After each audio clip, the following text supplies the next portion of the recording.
Dobar dan, poštovani gledaoci. Ja sam Marija Tonić, pratite program televizije Vesti. Dok Trump traži bezuslovnu predaju Irana, Iran poručuje da je spreman za moguću kopnenu invaziju Sjedinjenih država i odbacuje mogućnost pregovora sa Vašingtonom. Razgovora neće biti, poručuje američki predsjednik Donald Trump. Tvrdi da samo bezuslovna predaja dolazi u obzir. Kako rasplesti ovaj Gordijev čvor? Pitamo goste televizije Vesti, Aleksandra Mihajlovića, pukovnika u penziji, Vinka Pandurovića, general potpukovnika u penziji, koji su sa nama u studiju. Dobar dan, dobrodošli. Dobar dan. Hvala mnogo što ste se odazvali našem pozivu. I sociologa iz Maga Jelinčića, političara koji nam se javlja putem video linka iz Slovenije. Dobar dan, hvala vam najlepše što ste odvojili svoje vreme. Dobar dan. Krenut ćemo od vas, gospodine Panduroviću. Trump insistira na bezuslovnoj predaji, kao što smo mogli da čujemo. Kako to komentarišete i koliko je ozbiljan napad iranske balističke rakete na američku vojnu bazu u Saudijskoj Arabiji i kakvu tu poruku Iran time šalje?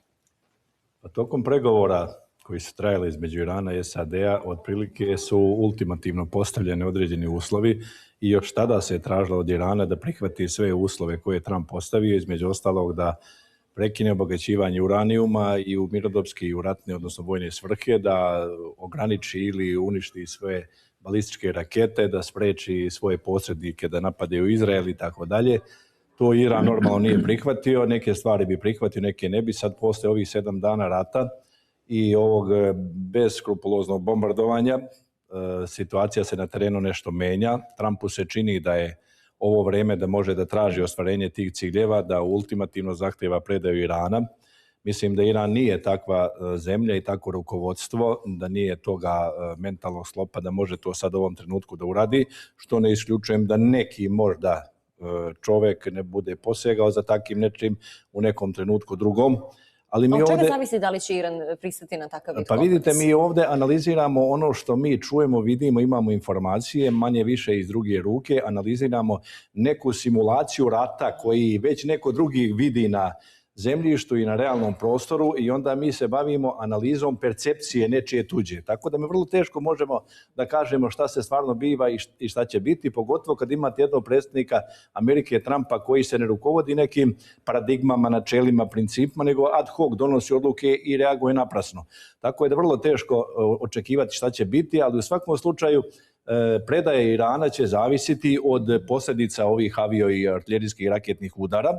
U tom smislu da li će pretrpeti oštećenje infrastrukture, da će biti ugrožena opstanka nacije, stanovništva, izvora života, da li se još neko drugi uključiti i sve to zajedno može kumulativno da deluje, da Iran donese neku drugu odluku, da možda inicira pregovore, da prihvati i samo ovo da kažem da je Trump rekao nije važan režim može da bude isti ili da bude sličan tome, ali da budu u načelu režima ljudi koji su kooperativni, koji će razumeti Trumpove zahteve. Gospodinu Hiloviću, da li ovakvi napadi koji imamo praktično znači ulazak u otvoreni rat između Irana i Sjedinjenih Američkih Država? Trump je očigledno izvršio pogrešne procene i nije ih ni vršio. On je jednostavno u 24 sata od mirotvorca preveden u ratnu opciju, najopasniju do sada od svih ratova u koje je ulazila Amerika od kako je postala. Da ne računamo onaj drugi svjetski rat i prvi svjetski rat koji su bili na globalnom planu, mada i ovo na globalnom planu i to je treći svjetski rat se vodio davno na nekim drugim sredstvima, na druge načine, ali ništa manje razarajuće i opasno. Dakle, njegova procena je da mogu u par dana da blitzkriegom reše problem, da stave pod kontrolu Iran, da stave njegove naftne resurse. On je na isti ili sličan način sa mnogo manje razaranja i žrtava, samo je uhapsio, kidnapovao predsjednika Venezuele, stavio najveće resurse energenata na svetu pod svoju kontrolu, razmišlja da stavi i Irana, koji su treći po redu. Saudijska Arabija ovako onako ima sa njima jako dobru vezu i odnose, tako da bude sutra glavni igrač, račun da će to biti ako on rukovodi prodajom te nafte energenata, taj koji će diktirati uslove i cijene i svi drugi će morati, koji su izvoznici, posebno na Rusiju misli, kao konkurenta u pogledu političke geostrateške moći, da igraju po njegovoj muzici, da obaraju cene, on će po nekim dumping cenama, ako prodeš nešto tuđe, baš te briga koja je cena, važno da zarađuješ. Tako da se to preračunao. Neće Iran da postane kolonija bilo čija i da baci na hiljade godina razvoja života, kulture pod noge, za nekoga koje znamo kako nastao pre 250 godina, star ko moja čukum baba, dakle to sigurno neće da se dogodi. I on je sad uletao jednu spiralu nepredvidljivih događaja koji će pogoditi njegove prijatelji i partnere svuda gde ima baze na Bliskom istoku. Dakle, on nije računao da će to njih da košta. Oni su sada svi u velikim problemima egzistencijalnim. I te male države koje su i bombardovane, odnosno desilo se po njima od strane Irana, gde su vojne američke baze, ali kod njih je već veliki problem u opstanku i po pitanju blokade i mnogo drugačijih cena u izvozu energenata, ali nemogućnosti da izvoze. Oni nemaju dovoljno izvora vode i hrane, vezani su za uvoz, sve je to sada u blokadi, dakle oni su u velikim problemima i već postavljaju pitanje zašto im to prijatelji rade. Već milijarderi koji su uložili u ono za obnovu Gaze, onaj njegov odbor ili Ujedinjene nacije, gde su te pare otišle, da li za rat? I gde mi treba da ulažemo one 1000 milijardi što su dogovoreni, da li za rat? A da mi stradamo. Prema tome, ovde je u pitanju ne samo Iran, nego kompletni muslimanski svet. Ako se dozvoli da jedna velika država tako legne, a to prvo nije narod koji će da legne, ni na čiju rudu, onda je sledeća Turska po svoj prilici, jer već ima zahteva da se u istom trošku reši problem sa Turskom. Ali to ne prolazi, pogrešno su procene i u pravim uslovima kada komandanti isključivo odlučuju o nekim dejstvima mogu da budu pogrešne procene. Sjetimo se samo počerka, evo recimo naša istorija relativno bliska. Jasno. Hvala. Gospodine Jelenčiću, Amerika najavljuje vojnu kampanju koja bi trajala 4 do 6 nedelja. Da li to znači da treba da očekujemo ograničenu vojnu operaciju ili postoji rizik da se sukob pretvori u dugotrajan rat?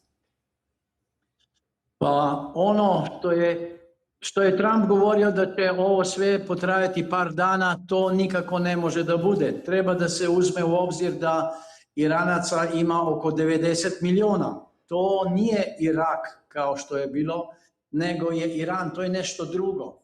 I ova bezuslovna kapitulacija koju zahtjeva Trump, to neće proći.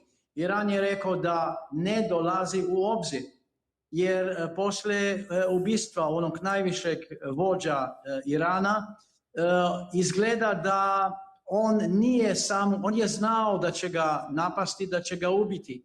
I njegova žrtva je bila kao neki znak za iranski narod da treba da se podigne protiv Amerike.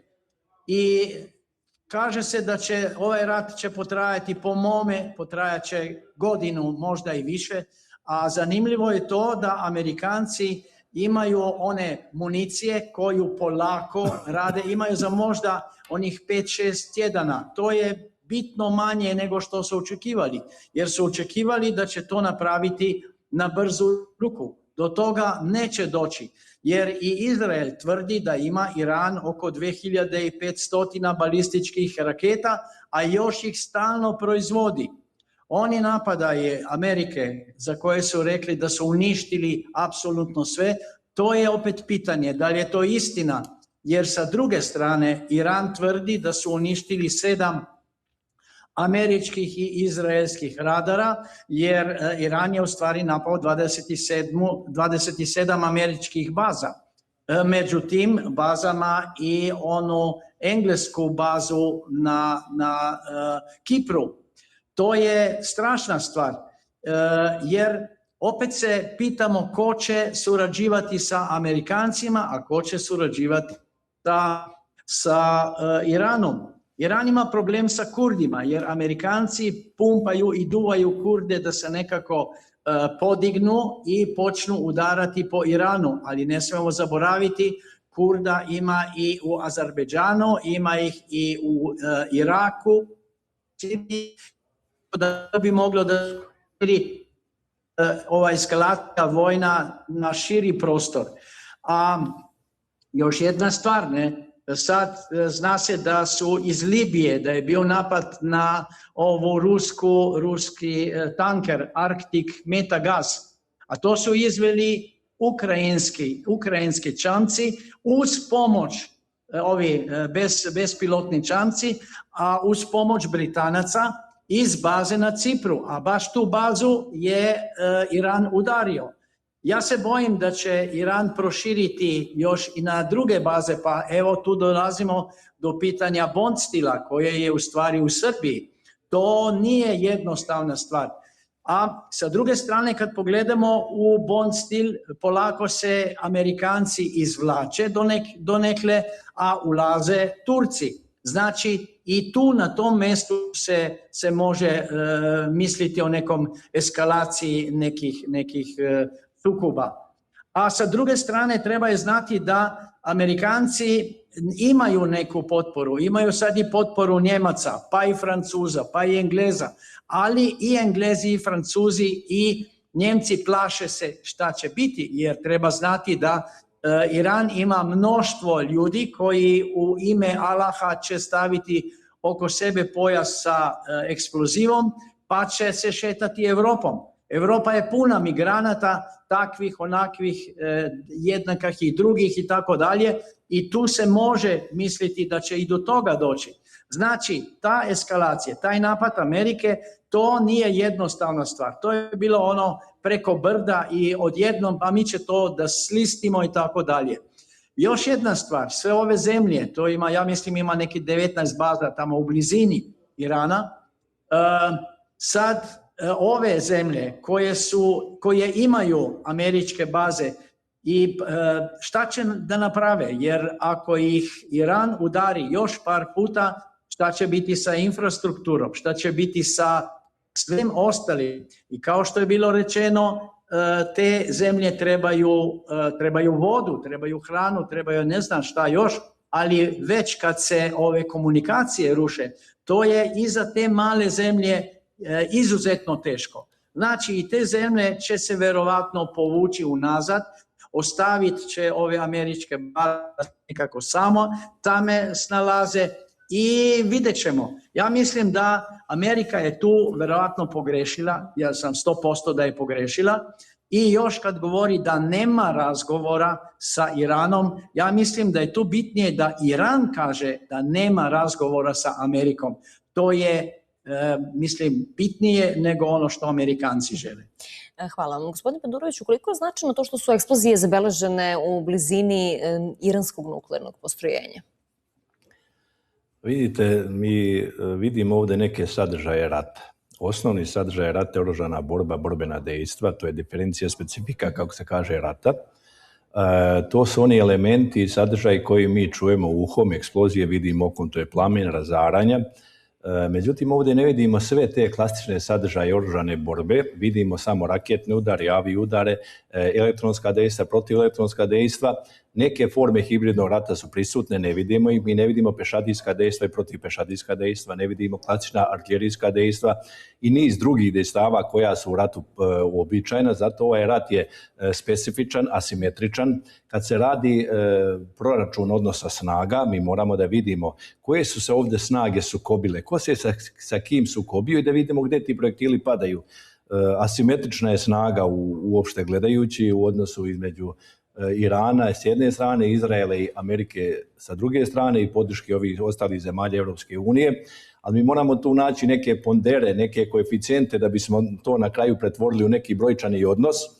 Po meni ovdje broj stanovnika države nije važan ovakvom vrstu rata, važna je teritorija, važna je vojna infrastruktura, važno je ono čim Iran može da odgovori. Ako Amerika bude pronašla sve te tačke i bude ih neutralisala, onda stanovništvo se tu neće ništa pitati. Ja ovdje razumem stvar da Trump ne traži kapitulaciju Irana, on traži kapitulaciju režima, on traži dolazak nekih drugih ljudi, oni mogu biti mule, mogu biti ajatolasi, mogu biti šta god hoće, ali samo da oni kažu kao što je Venezuela postupila, kao što je gospođa Rodriguez uradila, da oni urade nešto slično.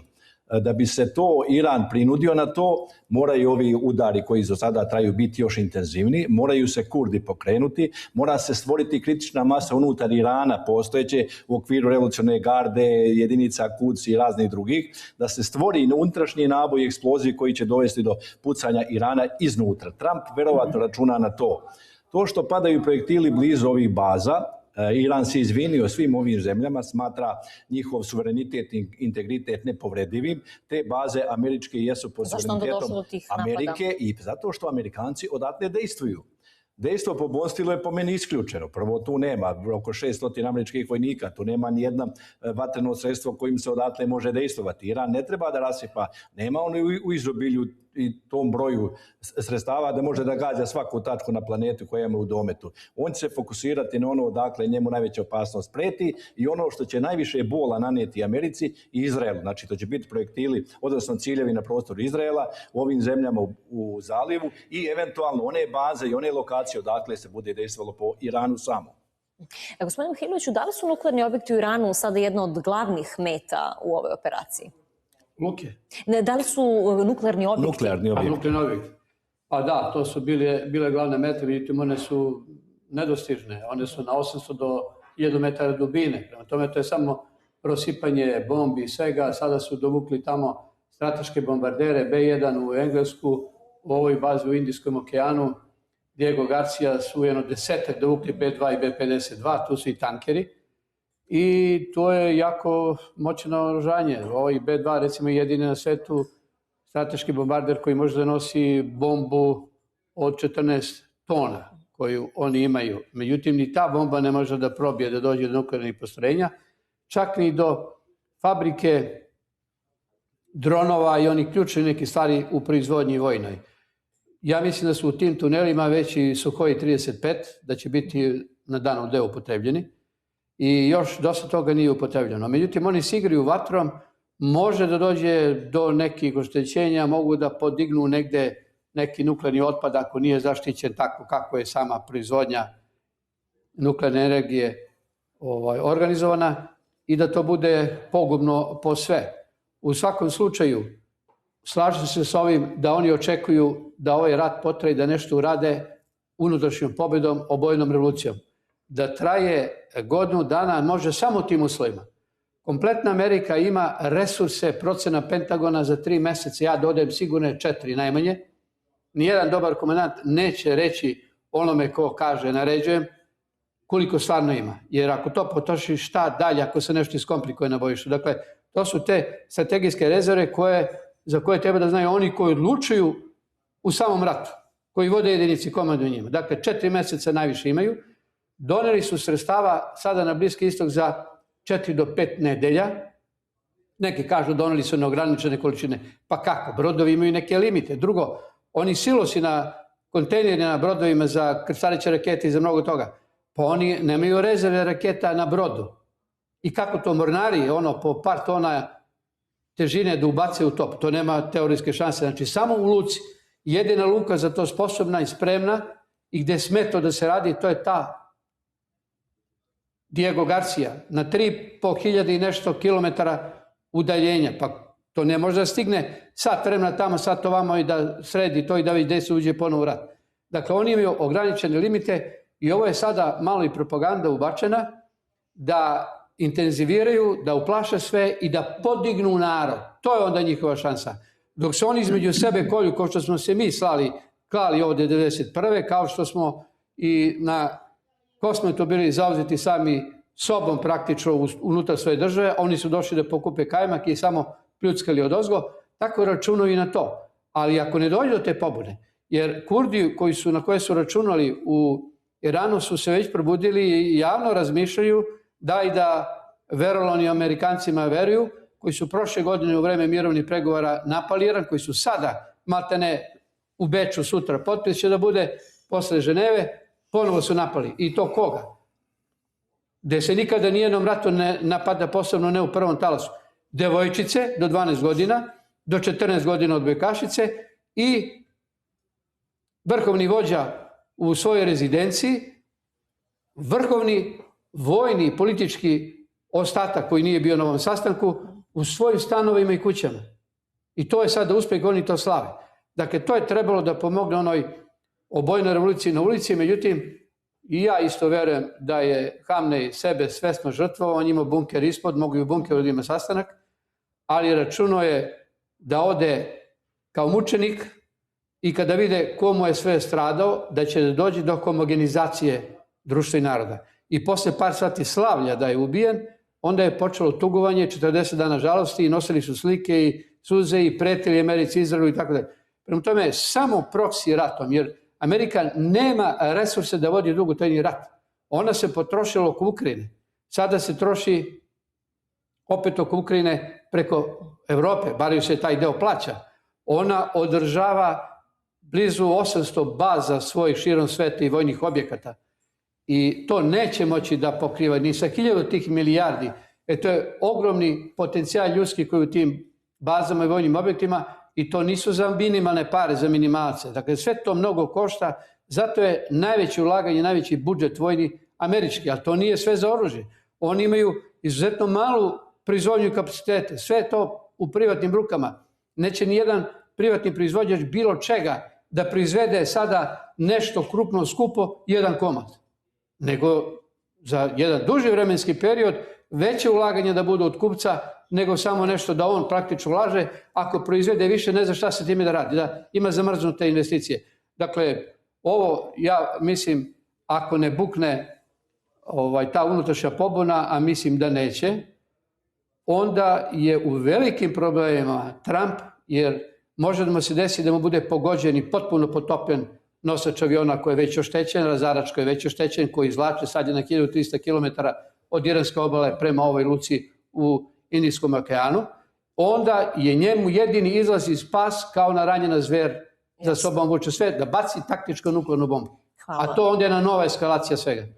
Gospodine Jelenčiću, znamo da Teheran tvrdi da je već obavestio evropske i druge zemlje o mogućim posledicama ukoliko stanu na stranu Sjedinjenih Američkih Država i Izraela.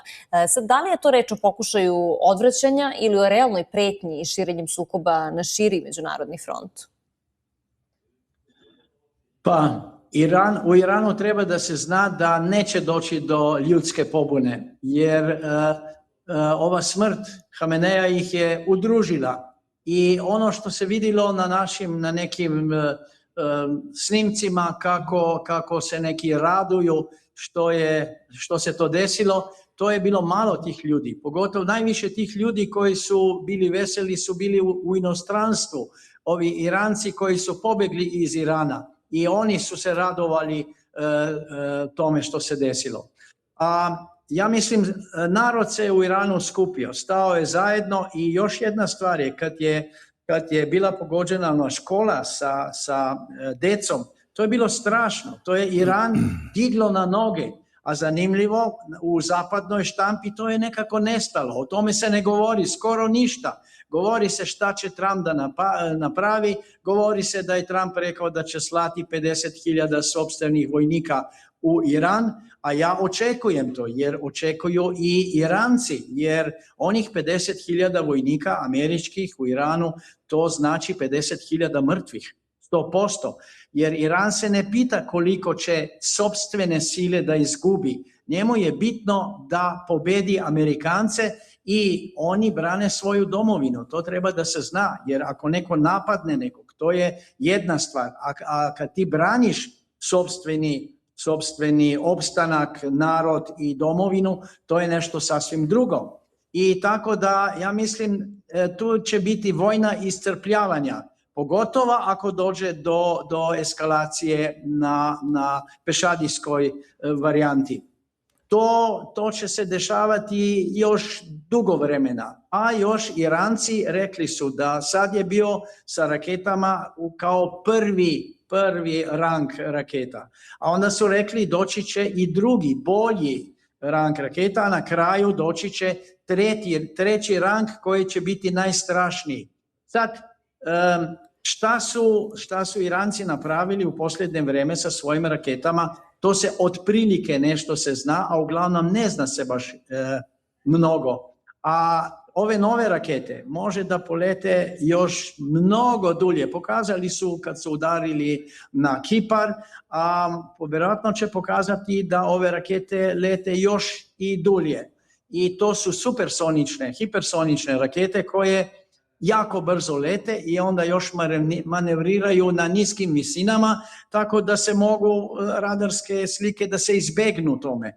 ja ne znam, neće biti to dobro, a neće biti dobro za Europu, jer desit će se to da će kolone i kolone migranata ne samo iz Irana, nego još iz drugih arapskih zemalja koji će se uplašiti, one će tražiti spas i poziciju u Europi, ne samo u Europskoj uniji. Onda kad pogledamo, Mađari su rekli ne hvala za migrante, Poljaci kažu ne hvala za migrante, Česi i Slovaci isto kažu, a šta će biti? Prvi na redu će biti Rumuni, pa Bugari, a Srbija. I ja ne znam da li će se Srbija nekako otarasiti toga, ja se plašim da ne. Pogotovo zbog ovog bond stila kojeg će preuzeti Turci, a Turci su muslimani kao i ovi migranti koji će dolaziti, to su isto muslimani i tu će se otvarati vrata i stvarati i neki kotao koji vrije ponovo na Balkanu. Hvala vam, nastavit ćemo razgovor, vreme je samo da napravimo kratku pauzu. Poštovani gledalci, idemo na reklame, ostanite uz naš program.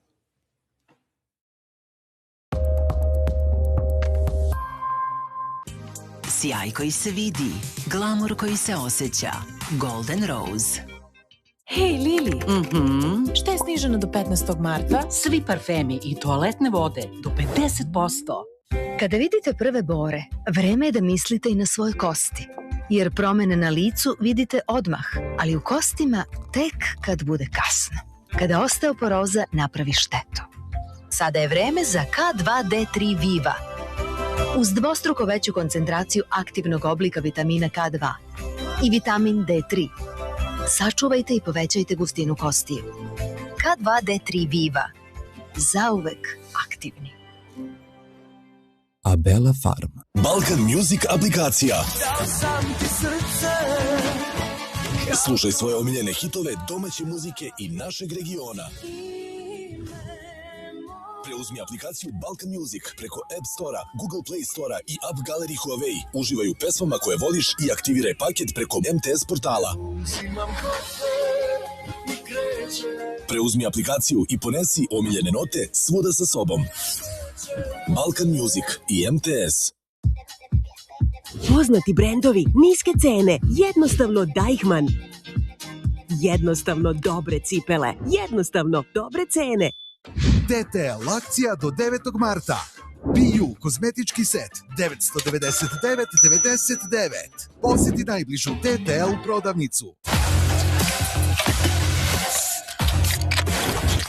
Bez obzira šta i kako jedeš, dobra klopa zaslužuje Pepsi. Hej, Lili, to sam zdrava, lepa, fit, a da budem i smart, neke cene su hit. Popust 30% na sve La Roche-Posay, Lipikar i Cicaplast proizvod do 16. marta. Lili, manji račun, duga ljubav. Istakni svoju lepotu. Golden Rose.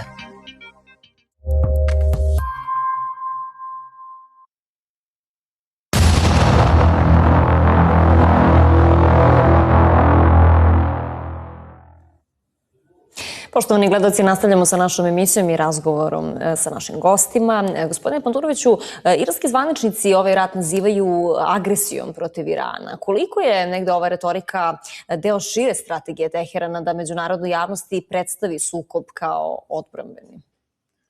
Pa rat nije samo vojna stvar, nije samo stvar vojnika. To je jedan francuski političar davno rekao, rat je suviše ozbiljna stvar da bi se samo generalima prepustio.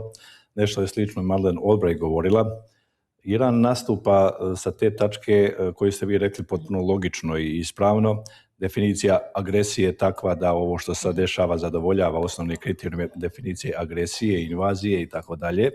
Ako sad napravimo paralelu s ovim što se dešava u rusko-ukrajinskom sukobu, ovome sukobu ovde, pa sad promijenimo pozicije, sve što je Zapad i ovi koji su branili Zelenskog, podržavali, osuđivali Rusiju, govorili za Rusiju, mogu sad to da kaže za same sebe. Iako su potpuno motivi drugi i različiti, Putin je imao osnovni motiv zašta bezbednost vlastite zemlje, zašta stanovništva govorećeg tamo i tako dalje, da nabrajamo to. Ovdje je čisto ekspanzionističko, da ne kažem imperijalno pitanje.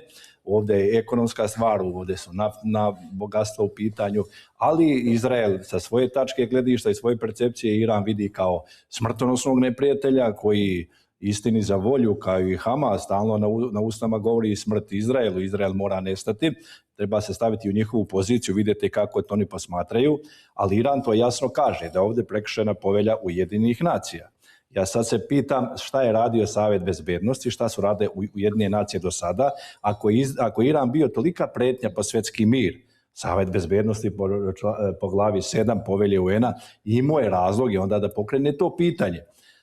Kojom crnom bojom ili tamnim bojama treba da ofarbamo neki režim, neovisno od ovog sukoba, da bi neka druga moćna zemlja imala pravo da napadne taj režim i da ga promeni. Znači ovdje sa stanovišta međunarodnog prava, povelje UN-a, nikakvih opravdanja za ovu agresiju nema.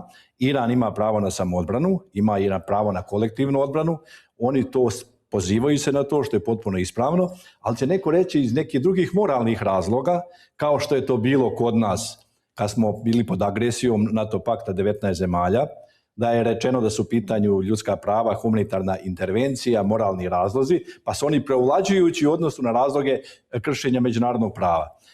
Iranu nije drugo ništa ni preostalo, nego na takav način da se postavi, da pokuša pronaći negdje saveznika, da na neki način, evo kroz izvinjenje predsjednika Irana Pezeškijana i nekim zemljama gdje su te projektili pali, da to nisu njihove mete, da neki način pokušaju i u islamskom svijetu naći više saveznika. Iran je vrlo raznorodan, Persijanci su oko 61% u Iranu, tu ima i Azerbejdžanaca oko 20%, Azera, tu ima i Kurda, tu ima Baludža, tu ima različitih etničkih grupa i Iran je takav režim, takav sistem gdje nije podržan od strane svih celokupnog naroda.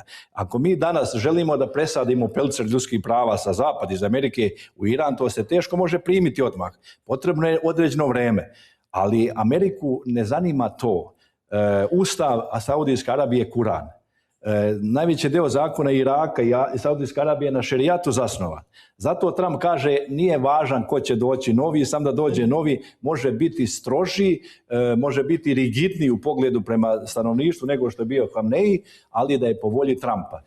Iran će nastaviti dalje da širi tu osnovu tražeći savezništvo, ukazujući na međunarodno pravo, tražeći podršku te vrste i Evropska unija, pojedine članice su vrlo suzdržane, evo Španija posebno, pa i Macron se ljuti što nije o tome obaviješten bio, Njemačka je malo bliža Americi, međutim glasovi u Evropskoj uniji nisu unisoni, nije baš podrška apsolutna na strani Amerike, kažu za ovaj režim treba ga svrgnuti, ali ne na ovakav način.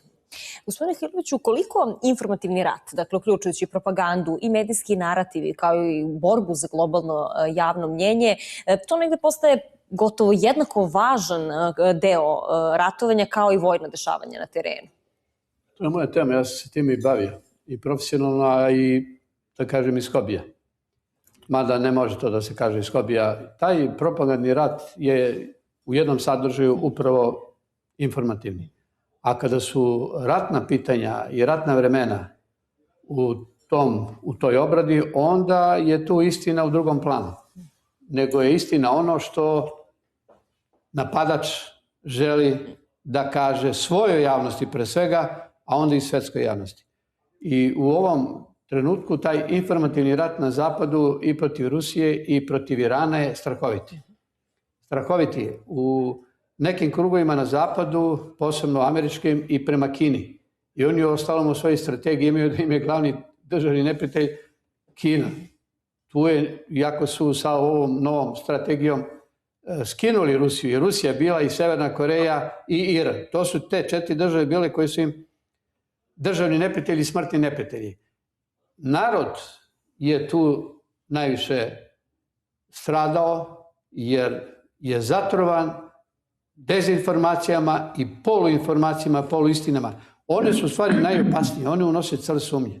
Danas vešti propagatori rade ili propagandisti da u 10 informacija istinitih ubace jednu lažnu ili poluistinu.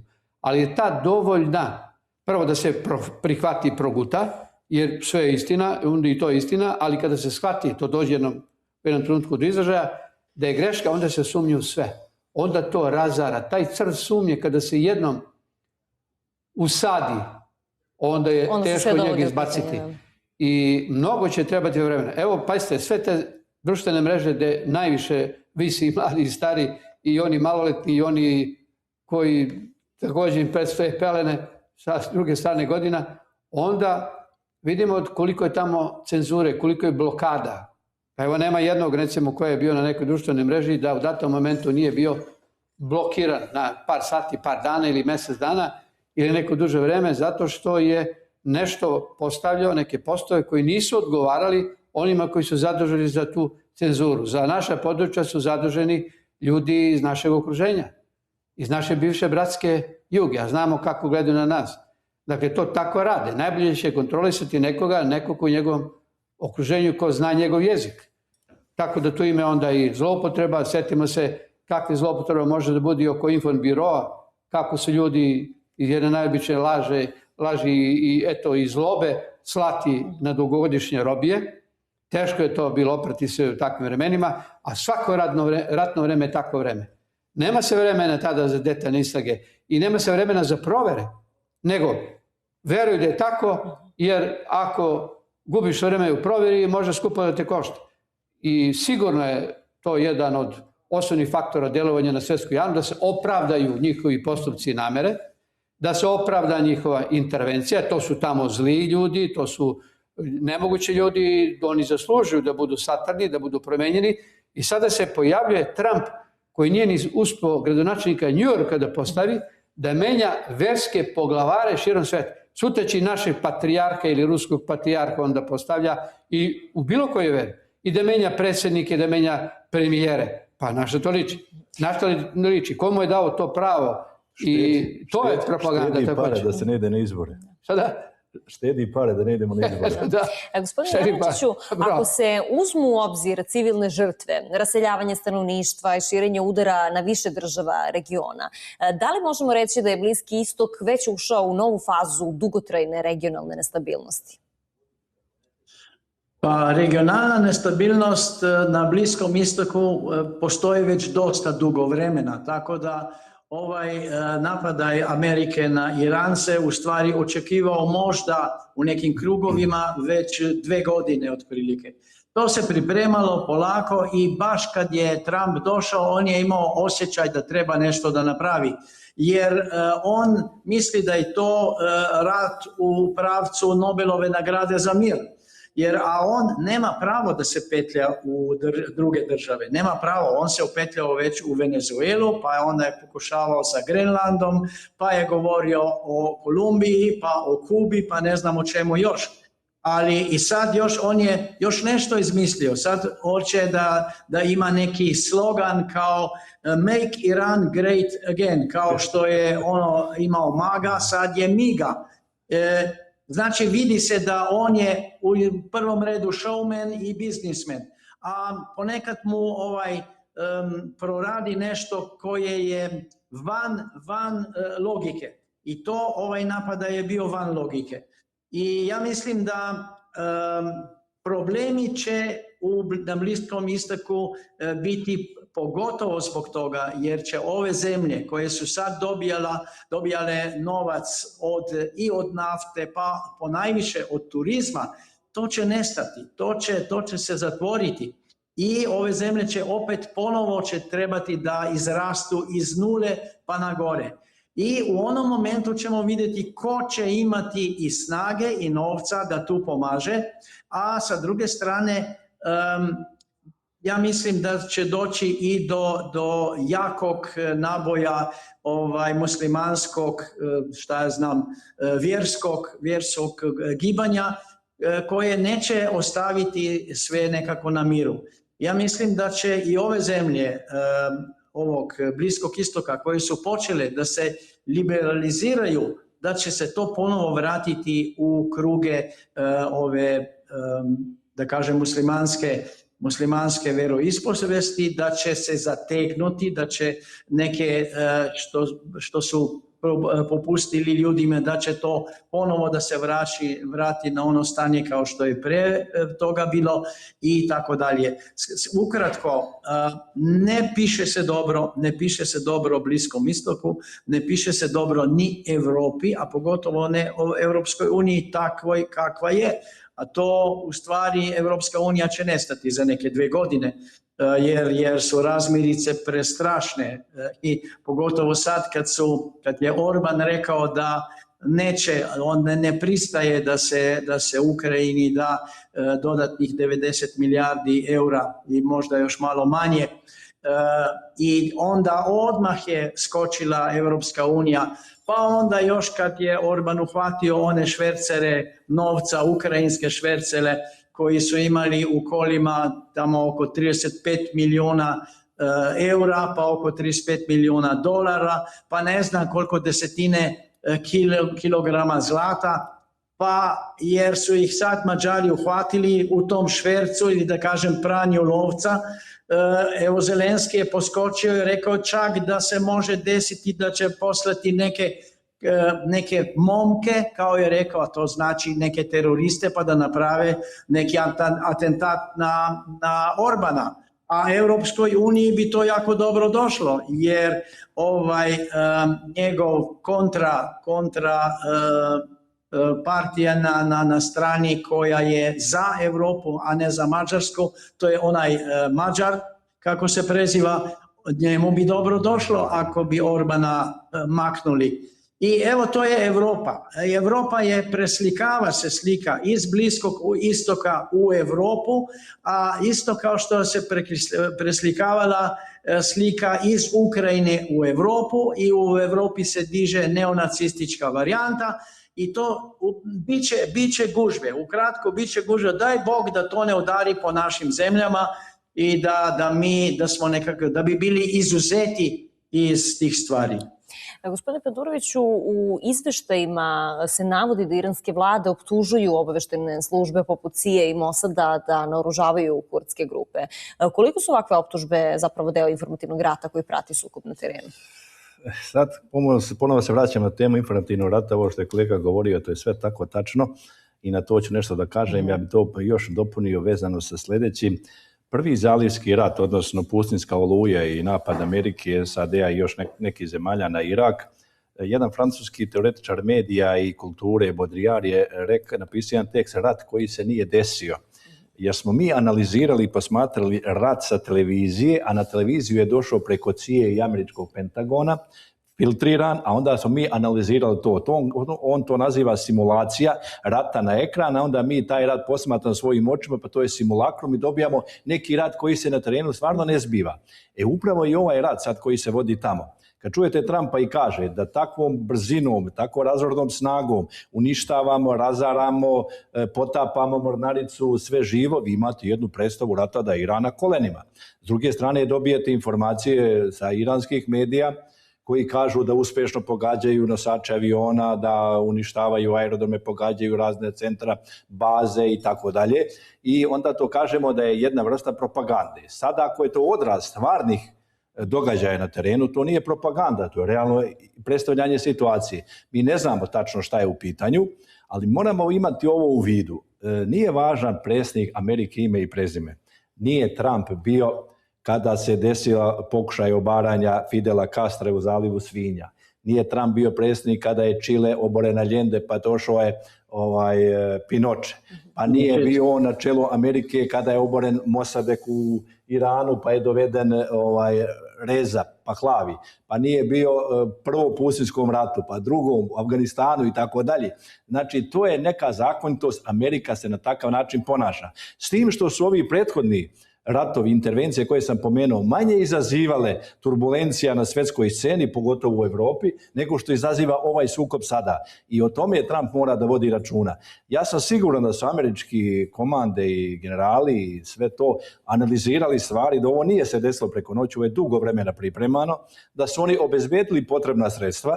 Rat će trajati onoliko koliko postoji resursa za vođenje rata ili da se ostvare ciljevi pre nego što se ti resursi utroše. Na koja sredstva računa Trump, ja tačno ne znam. Oni te baze imaju 13-14 baza na tom bližem prostoru, to je oko 40.000 vojnika ukupno. Tu pešadije najmanje ima, ako je uopšte ima, ali postoje baze, skladišta gdje su oni određena sredstva rasporedili. Setimo se žalopojke Zelenskog kad je tražio Tomahawke pa i nije dobio. Ne zato što Trump nije hteo da ugrozi Putina, nego što je znao da će mu trebati ovde. I Iran će i dalje da nastavi sa svojim informativnim delovanjem u pogledu njegovog uspeha odbrane. Na takav način će stvarati jedinstvo naroda, podizati borbeni moral, braniti se. Koliko će izdržati, koja će strana prva biti prinuđena da povuče neki potez. A čujemo da već neki diplomatski kanali postoje preko Saudijske Arabije, pa i Rusije i Putina, da će se neki kanali naći. A zato i Trump govori da toliko uspešno to radi, da će jedno jutro sam kaže da mi smo uspeli, sve je gotovo, rat je završen. Kurdske oružane grupe već dugo predstavljaju bezbednosni izazov za Iran. Da li bi njihovo jačanje moglo da otvori novi front unutar samog Irana? A to je želja Amerike, da proksi vodi rat, ona je pokrenula, ona je rekla doći ćemo, pružit ćemo vam pomoć, dok su bili još oni nemiri na ulicama Teherana i ne samo Teherana, nego više gradova Irana, i to je trebalo da bude prilika da se sa snagama te obojene revolucije postigne cilj bez utroška svojih sredstava, a posebno ljudskih resursa. Međutim, to je jako brzo pročitano. Tih 3000 ubačenih terorista, osposobljavanih nekoliko meseci, upravo u njihovim bazama i bazama saveznika Amerike, je pročitano i ja mislim da je većina upravo njih likvidirana. I to su te 1000 neke koje se spomenju. A i te žrtve koje su bile, uglavnom su sa njihove strane bile i proizvedene da bi izazivanjem i policije stvorili jedan gnev naroda. Pokrenuli su masu ljudi da pljačkaju banke, da pljačkaju ekspoziture, a navodno revoltirani slabim ekonomskim i socijalnim statusom naroda. A onda mu pljačkaš i ono malo što ima od njegove privrede u bankama. Dakle, to je toliko providno bilo da je brzo pročitano. Međutim, nema šanse, to je lažna nada data bila Americi i vezano za Rusiju i za Navalnog, da će tamo biti kontrarevolucija, zato su oni upali u Kursku oblast. Ne zato što su posle se to objašnjavalo da imamo šta za razmenu, ideš da gubiš na elitne jedinice 80.000 i znali su da ne mogu da dođu do Kurska, da mogu do negde koji deo je bio nenaseljen, posebno taj granični, tu samo graničari bili, izgubili su 80.000 ljudi. Ali je to trebalo da bude snaga, ta pomoć, da se kontrarevolucija podigne, da oni donesu oružje, da oni budu ta neka organizovana vojna sila i da se svrgne vlast u Rusiji, postave marionete, pa će i njihove resurse Trump da eksploatiše. Odnosno tada Obama i Amerika, odlično, slažemo se sa time, bilo ko da je predsjednik, on ima dugoročnu strategiju razvoja svoje zemlje, posebno vezano za spoljnu politiku. Imaju prostora za balansiranje unutar Amerike, ali po pitanju spoljne politike tu su ciljevi jasni. Evo i sad je uslovljen Trump da dođe za predsjednika, da ima pored sebe bar nekog bliskog koji je iz duboke države. I on ima državnog sekretara upravo tog. I to je jedna vrsta kontrole i donekle imaš odrešene ruke, ali ne možeš ti koliko ti hoćeš, nego koliko te mi pustimo da neće ugroziti naš interes. Zato je njima najveća bojazan dedolarizacija. I sada sebi seku granu na kojoj sede. Pa ako se blokira snabdevanje sveta naftom i energentima sa Bliskog istoka, pa ko će da ih snabdeva? Ostaje samo Rusija i Venezuela. Ali to više nije pod kontrolom Venezuela, nego više Amerike nego njih. I to ide cena gore, već je i u samoj Americi preko $90 po barelu. I samo s jedne strane sankcionišu neuspešno Rusiju, uništavaju svoju ekonomiju, a ona prodaje manje energenata, zarađuje više. I onda može da puni ratni budžet u krajnje. A onda koja je to svrha tih sankcija? Dakle, jedini način, jedina šansa za opstanak Evrope koja nema nikakve resurse je da potpuno ukinu sankcije i da se okrenu razvoju svoje privrede i industrije. Ali, nažalost, imaju zlu sreću da su rukovodstva najkorumpiranije do sada, najnesposobnije do sada. To je katastrofa ko ih vodi. Koja je to kriza kadrova i u administraciji Evropske unije, koja je ratna politička mašinerija, i u administraciji NATO pakta, gdje ja mislim da bi bolje vodila NATO pakt Ursula von der Leyen nego Mark Rutte. Oni često puta deluje kao ja ne znam, ja kažem koliko godina ima. nezrelo da vodi jednu takvu organizaciju. I on je jedan od potpisnika tajnog ugovora u Donbasu za eksploataciju onih resursa preko Shella. I zato je on sada i doveden za gore sekretara, kad je bio premijer Holandije, to je 2013. godine, za ovog generalnog sekretara NATO pakta, da na tome istraje. Ali se guraju u prvi plan Amerikanci, Britanci, Francuzi, a u stvari je tu Holandija već tapije obezbedila sebi unazad već 13 godina. Jer neće do toga doći, to će biti promašanje investicije. Gospodin Jelenčiću, za sam kraj razgovora također je važna stvar da je Trump izjavio da želi lično da bude uključen u izbor novog iranskog vođe nakon ubistva Ali Hamneija. Koliko je ovakva poruka politički i diplomatski presedan u savremenim međunarodnim odnosima? Pa to je besmislica. Ne može Trump da kaže koga će narod u Iranu da izabere. To će ljudi sami da odaberu. A 100% neće dozvoliti nekom koji nije musliman da određuje ko će biti u njihovoj muslimanskoj zemlji onaj glavni. Do toga neće doći. Ja mislim da će Trump izgubiti podršku unutar Amerike nego što će se desiti tako nešto. A također je ocenio da Hamnejev sin je neprihvatljiv za Vašington kao potencijalni naslednik. Koliko ovakve javne izjave mogu i dodatno da zaoštre upravo odnos između Sjedinjenih Američkih Država i Irana? Pa Amerikanci bi želeli da stave onog nasljednika od Pahlavija. Ali Iranci neće to tek tako primiti, jer proces promjene vlasti u Iranu će potrajati godinama, a to treba polako da se osvesti ljude i tako dalje, a to je za sad nemoguće u Iranu, ne dolazi u obzir, a pogotovo da je neki Amerikanac da kaže ja ću da stavim onog šefa vaše države, to još više pobuđuje Irance da se okrenu protiv Amerike, a ne za Ameriku. U Iranu mnogo ljudi žele da se opet otvori Iran, da bude takav kakav je bio, ali ne po komandi Amerike, nego po sopstvenom nahođenju i kako ćemo mi, kažu Iranci, kako ćemo mi da odlučimo. Samo mi i niko drugi. Da, Trump je i naglasio da ne želi upravo lidera koji bi nastavio tu politiku Hamneija, jer bi to, prema njegovim rečima, moglo da dovede do novog rata sa Sjedinjenim Državama u narednim godinama. Da li tu negde Vašington i pokazuje da razmišlja o dugoročnom političkom preoblikovanju Irana? Pa to nije razmišljanje, to je strah od toga da će ovaj rat izgubiti i priprema se već na sljedeći rat. Tako nekako to zvuči sve. Jer ja mislim da Amerika u ovom ratu neće pobediti, nego će imati izuzetno velike financijske gubitke i vidjet ćemo šta će biti. Rekao sam, ako pošalje još vojnike u Iran, to će biti i još velike civilne žrtve. Ne samo civilne i vojne žrtve, pa i civilne žrtve. Sa američke strane, da kažem, kako je rekao, 50.000, a sa iranske mnogo više. Ali Iran se brani, oni brane svoju državu i oni neće posustati. Tako su rekli, mi nećemo da stanemo, mi ćemo braniti svoju državu do zadnje kaplje krvi.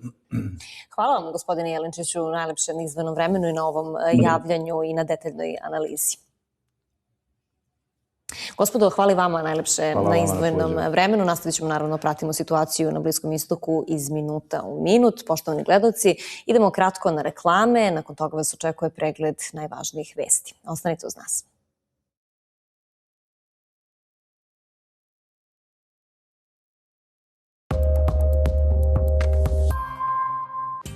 Sjaj koji se vidi, glamur koji se osjeća. Golden Rose. Top ponuda u Amanu. Mandarina 1 kg 139,99. Crni luk 1 kg 29,99. Vaš Aman.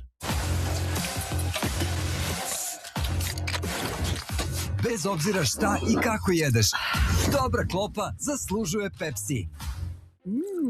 Čokolada. Šta se to novo čokoladno što skida kilograme pojavilo? To sam ja, neinvazivna liposukcija sa ukusom čokolade. Isti učinak, proverena formula, novi ukus za sve sladokusce. Koristite lipočokolad i smršite 7 do 10% od početne telesne mase za 14 dana. Neinvazivna liposukcija. International Health. Mama, imate bebu, a i izbeljivač i sredstvo za čišćenje. Mi koristimo Sanitol. Izbeljivač je prejak. A sredstva za čišćenje ne dezinfikuju. Gde ima prljavštine, ima i bakterija. Ako samo čistiš, širiš ih. Sanitol, bez bakterija i prljavštine. Kako sija, nepobediv. Pređite na Sanitol. Istakni svoju lepotu. Golden Rose.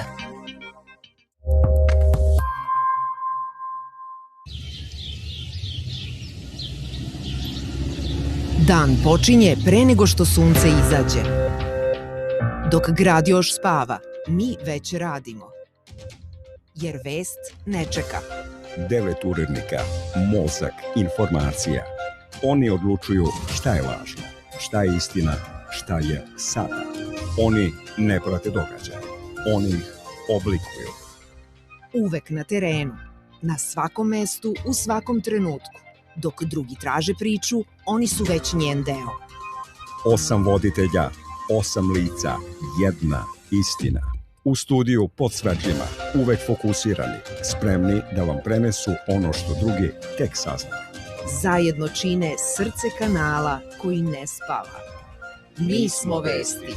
Uvek prvi.